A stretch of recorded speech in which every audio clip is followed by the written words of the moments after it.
Before there was a lake and 3,500-acre nature preserve on Bays Mountain, there were settlers who built homes, farmed the land, and raised their families.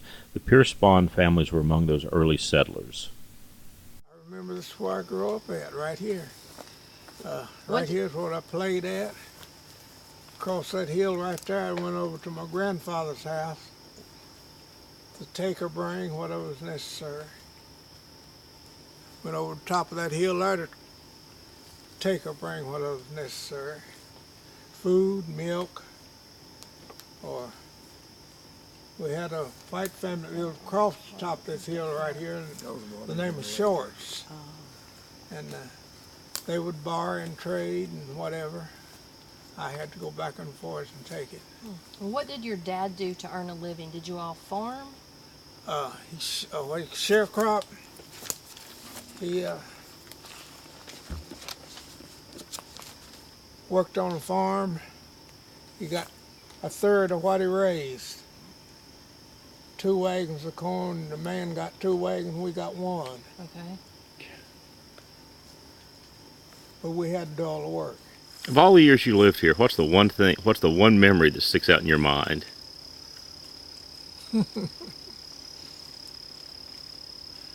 I guess I would say what I remember most is dragging wood all these hills here down there to keep warm.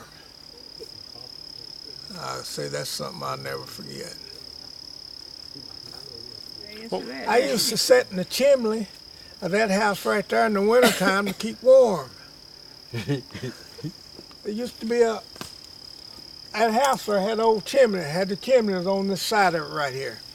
The only warm place there was up this holler was in the corner of that chimney right outside of that. Yeah. Oh, okay. Chimney's made out of rock, and you sit right up against it, and a well digger here by the name of Paddlefoot Shipley.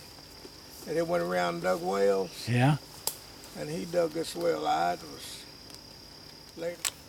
And you could hear the bucket, when you hit the water, and you go down a little bit further and you pull it up and you had a bucket of water. But there was a pulley up here with a rope on it that you could pull the bucket back up with. You didn't pull it up by hand. And if for some reason you let the bucket get loose from that rope, then you had to go get Grandpa to come to fish it out. Our major foods was probably beans and cornbread. That was about everyday food. And of course now in the fall of the year I had a lot of hog meat. My dad, he raised several hogs, but beef, we didn't have no beef back then. But, you're not supposed to eat grease. Everything my mother cooked was cooked with hog lard. She fried chicken with it. She made bread with it. For everything she used it, grease. That's the only grease she had. Well, now I'm not saying they're moonshiners. I don't know what they was, but they come here and got and they had regular pass where they come here and got water out of that spring. Oh, Jess Crawford used to come up here and watch this spring. And every once in a while you'd see him come out with a steel hanging on his back. Was he a deputy or he was the sheriff? He was the sheriff. Till he found the steel and he'd bring it out. How did you sleep 12 people? Huh? Well, how did you sleep 14 people? We had one room upstairs and one room downstairs. Okay. The boys slept upstairs and the girls slept downstairs. And we changed our mattress once a year. How we changed it? We went out to the farmer who was making hay, and we got straw tick, and we used it until the next year. Then we changed it again. But no such thing, we didn't have no such thing as a mattress. Okay. Straw ticket, and we got the straw from a farmer. My mother made the tick that it went in, and we'd go out there and carry it in, and we was glad to see that time of year come. But that's facts.